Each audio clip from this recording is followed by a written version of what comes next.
ఇంకోటి పరిటాల రవి బిడ్డగా మీ ఫ్యాన్స్ అంటే మీ ఫ్యామిలీ ఫ్యాన్స్ సపోర్టర్స్ ఎక్స్పెక్టేషన్స్ని మీరు మీట్ అవ్వగలుగుతున్నారా? ఖచ్చితంగా నా ప్రయత్నం అయితే పూర్తి స్థాయిలో ఉందండి. ఎందుకంటే మీరు ఇప్పుడు ఏముంటుందంటే అన్న యాజ్ అ పరిటాల రవీంద్ర సన్గా ఇప్పుడు ఆయన ఒక్కొక్క ఇమేజ్ లేకుంటే ఆయన ఈజ్ అ మెజెస్టిక్ పర్సనాలిటీ, దాన్ని నేను రీచ్ అవ్వడం అనేది నాకు తెలిసినంత నేను దాన్ని రీచ్ కాగలుగుతానో లేదో కానీ నేను దాన్ని రీచ్ అయ్యేదానికి ప్రయత్నం చేసే బదులు నేను నా మార్క్ అనేది ఉండాలి, ఆయన పేరు తగ్గకోకుండా చెడగొట్టుకోకుండా ముందుకు తీసుకెళ్తే చాలా అనుకుంటున్నాను. ఒక విధంగా కానీ పరిటాల రవి గారు కానీ ఒక పొలిటికల్గా ఉండే స్టార్ వర్డ్స్ లాంటి వాళ్ళు అని చెప్పి ఆ కళ్ళతో వాళ్ళ బిడ్డలు కూడా చూస్తున్నారు, ఎక్కడ ఒక చోట జనాల యొక్క ఎక్స్పెక్టేషన్స్ మీట్ కాలేకపోతున్నారు అనేది ఒక అభిప్రాయం అంత అని చెప్పి. తప్పకుండా అన్న, అంటే మీకు ఈరోజు లోకేష్ గారికి కావచ్చు లేకుంటే రాధాన్నకు కావచ్చు మరి నాకు కావచ్చు ఈ రకంగా ముందు పెద్దవాళ్ళు ఒక మార్క్ వాళ్ళది సొసైటీలో ఒక మార్క్ వేసుకున్న తర్వాత నెక్స్ట్ వచ్చే జనరేషన్ ఎవరైనా కావచ్చు, ఒక నేనే కాదు, ఒక సర్పంచ్ స్థాయిలో నుంచి గ్రౌండ్లో నుంచి కూడా పైన సీఎం స్థాయి వరకు వాళ్ళ తండ్రులు ఈ రకంగా చేశారని చెప్పి వీళ్ళు దాని వెనకాల పరిగెట్టడం కన్నా వాళ్ళ మార్క్ వాళ్ళు వేసుకోవడం అనేది చాలా ఇంపార్టెంట్. అంటే వీళ్ళు ముఖ్యంగా ఆలోచన చేసుకోవాల్సింది, మేమంతా ఆలోచన చేసుకోవాల్సింది ఏంటంటే మా మార్క్ ఉండాలి, వాళ్ళ పేరు చెడగొట్టుకోకూడదు. మా పెద్దోళ్ళ పేర్లు మాకు ఒక అవకాశాన్ని ఇస్తాను, దాన్ని చెడగొట్టుకోకుండా వాళ్ళ పేరు నిలబెట్టుకొని దాని మీద మా పేరు మేము తెచ్చుకునే పేరు వాళ్ళ పేరు ఇంకొంచెం పెంచాలని ప్రయత్నం చేయాలి తప్ప వాళ్ళు చేసినట్టు మేము చేయాలి లేకుంటే మేము చేసినట్టు మా పిల్లలు చేయాలి అనేది డిఫరెంట్గా ఉంటుంది. ఎందుకంటే వాళ్ళ సిచ్యువేషన్స్ కానీ ఆ రోజున్న పరిస్థితులు కానీ వాళ్ళని ఆ రకంగా తీర్చిదిద్దినాయి. ఎందుకంటే ఆ సొసైటీ వాళ్ళని అట్లా తయారు చేసింది. అది మంచిగా వాళ్ళంత స్ట్రాంగ్గా తయారవడంలో సొసైటీ కానీ ప్రజలు కానీ వాళ్ళని అట్లా మౌల్డ్ చేసుకొని వాళ్ళకు అనుకూలంగా వాళ్ళు తయారు చేసుకున్నారు. విన్నింగ్కు కేర్ ఆఫ్ అడ్రస్గా ఉండే ఫ్యామిలీ మీది. మీ తండ్రి ఓటమి ఎరగని నేత, మీ అమ్మగారు ఓటమి ఎరగని నాయకురాలు. మీరు ఫస్ట్ అటెంప్ట్లోనే ఒక ఓటమి చవి చూశారు. ఈ పరాజయాన్ని ఎలా డైజెస్ట్ చేసుకున్నారు మీరు? వాస్తవంగా అండి, సరే సేమ్ మీరు చెప్పిన ముందు అడిగినట్టుగానే ఆ ఎక్స్పెక్టేషన్ అనేది ఒకటి ఉండిపోతారు. సరే దాంట్లో ఫార్చునేట్ ఆర్ అన్ఫార్చునేట్ జరిగింది, ఎలక్షన్ జరిగింది, ఎలక్షన్లో అందరూ దెబ్బతినడం జరిగింది. వాస్తవంగా ఒక నెల 2 నెలలు అయితే బాధపడ్డా నేను పర్సనల్గా, మిగతా అందరిది పక్కన పెడితే నేను పర్సనల్గా నేను బాధపడ్డం జరిగింది. కానీ నేను 2 నెలల తర్వాత నాకు అనిపించింది ఏంటంటే ఈ నెల 2 నెలలు ఆలోచన చేస్తే ఇది ఒక ఆపర్చునిటీ.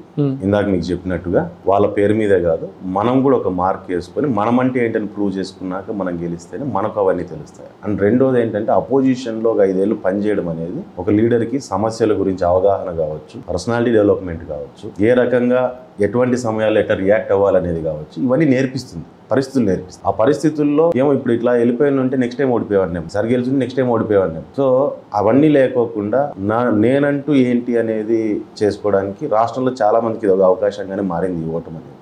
సో దీన్ని అందరూ పాజిటివ్గానే తీసుకుంటున్నారు, పాజిటివ్గానే దీన్ని తీసుకొని ముందుకు వెళ్ళడానికి సిద్ధంగా. ఒకటి స్ట్రైట్ క్వశ్చన్ శ్రీరామ్ గారు, ధర్మవరంకు మీరు వెళ్ళారా, పార్టీయే మిమ్మల్ని అక్కడికి పంపించిందా? 2019 ఎలక్షన్స్ అయిపోయినాక ఆల్మోస్ట్ ఇంకా అక్కడ కూడా తెలుగుదేశం క్యాండిడేట్ ఓడిపోవడం జరిగినాక అక్కడి నుంచి క్యాండిడేట్ పార్టీ చేంజ్ అవ్వడం ఇట్లాంటి కొన్ని ఇష్యూస్లో ఒక 2 ఏళ్ల పాటు అక్కడ లీడర్షిప్ అనేది కొంచెం కొరత కనపడింది. ఆ టైంలో చంద్రబాబు నాయుడు గారు అక్కడ ఉన్న ప్రజలు అడగడంతో ఆయన వెళ్ళమని చెప్పారు, పార్టీనే పంపించింది అన్న. పంపించినప్పుడు నేను కూడా కొంచెం దీని మీద ఉన్నా. కానీ పంచాయతీ ఎలక్షన్లు, మున్సిపాలిటీ ఎలక్షన్స్ దగ్గరకు వచ్చినప్పుడు వాస్తవంగా చెప్పాలంటే పర్సనల్గా నేను ఫీల్ అయ్యాను, పార్టీ ఫీల్ అయింది ఏంటంటే అంతో ఇంతో తెలుగుదేశం పట్టున్న ధర్మవరంలో నామినేషన్ వేయడానికి కూడా ఇబ్బంది పడుతున్నారనే పరిస్థితి. ఎందుకంటే ఆ పరిస్థితులన్నీ మీరు చూసారు ఏ రకంగా ఉంది. ఒక ధర్మవరమే కాదు రాష్ట్ర వ్యాప్తంగా అదే పరిస్థితి. అట్లాంటి పరిస్థితుల్లో ఖచ్చితంగా అక్కడ నామినేషన్స్ వేయాలి, నువ్వు వెళ్ళి దాన్ని చూడమని చెప్పి ఆ రోజు సార్ చెప్పడం జరిగింది. ఆ రోజు నా చేతనైనంత వరకు టౌన్ కావచ్చు, కొన్ని మండలాలు కావచ్చు, నా ప్రయత్నాన్ని తగ్గట్టుగా చాలా వరకు మేము ఇది చేయడం జరిగింది. సో ప్రయత్నం చేసి ఆ రోజు మనం నామినేషన్స్ చేయించాము. ఆ రోజు పార్టీ ఆదేశించింది వెళ్ళి అక్కడ ఏదైనా సరే గట్టిగా నిలబడి కార్యకర్తలకు అండగా నిలబడి నామినేషన్స్ చేయమని చెప్పి వాళ్ళు చెప్పడం జరిగింది. దానికోసం గట్టిగా వెళ్ళాము. ఆ రోజు చంద్రబాబు నాయుడు గారి ఆదేశాల మేరకు నేను వెళ్ళలేదు ఆ రోజు కానీ ఈ రోజు కానీ. అంటే నాకు ఒక స్ట్రైట్ ప్రశ్న, ఆన్సర్ కూడా మీరు నిజాయితీగా చెప్తారనుకోవచ్చు. పార్టీ మిమ్మల్ని అక్కడ పంపించింది, కానీ ఇంతకుముందు టీడీపీలో ఎమ్మెల్యేగా పనిచేసి మొన్న బీజేపీకి వెళ్ళిపోయిన మాజీ ఎమ్మెల్యే గోనుగొట్ల సూర్యనారాయణ 100 కోట్ల రూపాయలు టీడీపీకి ఇచ్చి నేను టికెట్ కొనుక్కోబోతున్నాను ధర్మవరానికి, ప్లస్ పక్కన ఉండే 2-3 నియోజకవర్గాలు కూడా పార్టీ తరఫున ఖర్చు టీడీపీ తరఫున నేనే పెట్టుకుంటాను అని చెప్పి వాళ్ళ మనుషులు ప్రచారం చేస్తూ ఉన్నారు. 100 కోట్ల ఇష్యూ మీ వరకు కూడా చేరిందన్న. వాస్తవంగా ఇదేమి తెలుగుదేశం పార్టీ అంటే ఏదో షాప్లో కొనుక్కునే బిస్కెట్ చాక్లెట్ కాదు. డబ్బులు ఇచ్చి కొనుక్కోవడానికి. తెలుగుదేశం పార్టీ అనేది 40 ఏళ్ళ చరిత్ర ఉన్న పార్టీ అన్నమాట. ఆ పార్టీలో ఎంతో మంది ప్రాణత్యాగాలు చేశారు, ఆస్తులు కోల్పోయారు, అన్ని రకాలుగాను ఇబ్బందులు పడి కొంతమంది మేధావుల ఆలోచనతో తయారైన పార్టీ. ఈ పార్టీని డబ్బులు బారేసి కొనుక్కుంటా అనేది చాలా తప్పు మాట అది. అండ్ రెండో దీనికి సమాధానం నాకన్నా దగ్గరలో చంద్రబాబు నాయుడు గారే చెప్తారు. కానీ సూర్య మనుషులు ప్రచారం అయితే తీసుకొస్తున్నారు కదా, 100 కోట్లతో మేము సీటు కొనుక్కోబోతున్నాము ధర్మవరం అని చెప్పి. అది ఇది ఎందుకు అడుగుతానంటే ఈ పర్టికులర్ ప్రశ్న, ధర్మవరం అంటే ఇప్పుడు ధర్మవరం టీడీపీ క్యాడర్ బలంగా ఉంది యాక్చువల్గా. అంటే రాప్తాడులో అంతా పరిటాల రవి ఫ్యామిలీకి ఉండే ఫ్యాన్స్ ఫాలోయింగ్తోనే రాప్తాడు మీ పార్టీ స్ట్రాంగ్ అయింది. బట్ ధర్మవరంకి వచ్చినప్పుడు క్యాడర్ ఉంది. మిమ్మల్ని అక్కడ ధర్మవరం ఇన్ఛార్జ్గా వేసినప్పుడు మీ క్యాడర్లో, టీడీపీ క్యాడర్లో ఒక ఉత్సాహం, నూతన ఉత్సాహం లాగా వచ్చిందని చెప్పి, అంటే శ్రీరామన్న ఉన్నారు అని చెప్పి వాళ్ళందరూ ఇప్పుడు కన్ఫ్యూజన్లో ఉంటారా?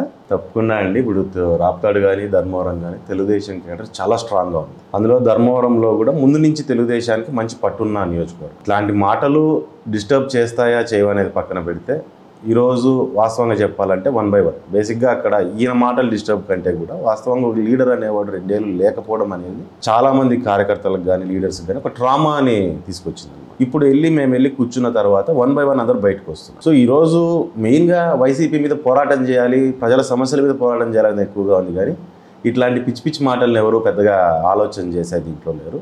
అండ్ ఇప్పుడు ఇందాక మీకే చెప్పాను, ప్రచారము పార్టీని అంత తక్కువగా ఆలోచన చేయడం అనేది ఈవెన్ కార్యకర్తలు కూడా జీర్ణించుకోలేకపోతుంది. ఇప్పుడు మంచి జరుగుతుందా చెడు జరుగుతుందా పక్కన పెడితే, కేతి రెడ్డి గుడ్ మార్నింగ్ ధర్మవరం అని చెప్పి జనాల్లోకి వెళ్తూ ఉన్నారు, ఒక పాపులారిటీ సంపాదించుకున్నారు, ఒక బలమైన నేతగా ఎదగడానికి ఒక ప్రయత్నాలు చేస్తూ ఉన్నారు అంత చెప్పి. ఇప్పుడు మీరు అక్కడ వచ్చిన తర్వాత ధీటైన అభ్యర్థులుగా కనిపించారు అంత. క్యాడర్ ఎలాగా మీతో ట్రావెల్ అవుతూ ఉంది అక్కడ, అంటే పోలీస్ కేసుల దగ్గర నుంచి ఫేస్ చేయడానికి అంత? తప్పకుండా అన్న. ఇప్పుడు మనము సరే మీరు గుడ్ మార్నింగ్ దీని గురించి చెప్పారు, మంచి ప్రోగ్రామ్. నాయకుడు అనేవాడు ప్రజల్లోకి వెళ్ళినప్పుడు ఒప్పుకుంటారు, ఖచ్చితంగా ప్రజల్లో తిరగడం, నాయకుడు తిరగడం అనేది మంచిగానే ఆలోచన చేస్తారు ఎవరైనా సరే. ఎందుకంటే ప్రజల్లోకి వెళ్తే సమస్యలు తెలుస్తాయి, సమస్యలు సాల్వ్ అవుతాయి అనే ఆశ ప్రజలకి ఉంటుంది, పార్టీలకు సంబంధం లేకుండా ఉంటుంది, ఈ పక్క నాయకులకి ఉంటుంది. ఎందుకంటే మేము రాజకీయాల్లోకి వచ్చిన ప్రజలకు సమస్యలు ఏమైనా ఉంటే తీర్చడానికి వచ్చుంటాం, కానీ వేరే రకంగా ఏం కాదు కదా. సో ఆ పర్పస్ సర్వ్ అవుతుంది అన్నప్పుడు ఎవరికైనా ఆశగానే ఉంటుంది, బాగానే. దాన్ని ఎవరు నెగిటివ్గా దాన్ని చేయం. కానీ అయినప్పటికీ దీంట్లో మీరు ఒకటి గమనించుకోవాల్సింది ఒకటి ఉందన్న. గుడ్ మార్నింగ్ వెళ్తున్నారు, ఆఫీసర్లను తిడుతున్నారు, గట్టిగా మాట్లాడుతున్నారు, అంత బాగుంది. నన్ను కూడా చాలామంది, ఇన్ఫ్యాక్ట్ నన్ను కూడా చాలామంది బయట ఎవరు మీ అనంతపూర్లో బాగా తిరుగుతున్నాడంట అని చెప్పి బాగానే, ఎందుకంటే ఫేస్బుక్ యూట్యూబ్లో బాగా. కానీ రాజకీయం ఫేస్బుక్ యూట్యూబ్ వరకునే ఆగిపోతే అది కరెక్ట్ పద్ధతి కాదు. ఈ గుడ్ మార్నింగ్ అన్నది ఏవైతే ఆయన పనులు చేశారు, ఎందుకో నేను ఇంకా ఇవన్నీ నేను చెప్పడం కన్నా కానీ మీరు మీ టీం కావచ్చు, లేదా మీరే ఒకరోజు ఆయనతో పాటు గుడ్ మార్నింగ్ వెంటనే లేసి కూర్చొని 1 నెల 2 నెలల తర్వాత మళ్ళీ అదే గ్రామానికి వెళ్ళి, ఎందుకంటే మీకు కూడా తెలుస్తాయి కదా ఏ సమస్యలకి ఏం సొల్యూషన్స్ చెప్పాడు అనేది. మళ్ళీ వెళ్ళి దాన్ని మళ్ళీ ఇంకొకసారి మీరు వెరిఫై చేసుకుంటే పనులు జరిగాయా లేవా అనేది కూడా మీకు కూడా తెలుస్తుంది. ఆఫీసు మీద చేయడము, లేకుంటే మనం ప్రజల్లోకి వెళ్ళిపోయి పొద్దున్న లేసి ఏదో గంట తిరిగేసాం బాగుంది ఏదో ఉద్యోగం చేసినట్టుగా అనే పద్ధతి కాకుండా ప్రజల సమస్యలు తీరాయా లేదా అనేది చూసుకుంటే బాగుంటుంది. నమస్తే, నేను మీ జాఫర్. మీకు నేను మా టీం చేసే వర్క్ నచ్చితే మీరు సబ్స్క్రైబ్ చేయడం మర్చిపోవద్దు. సబ్స్క్రైబ్ చేయడంతో పాటు పక్కన ఉండే బెల్ ఐకాన్ కూడా ప్రెస్ చేయండి.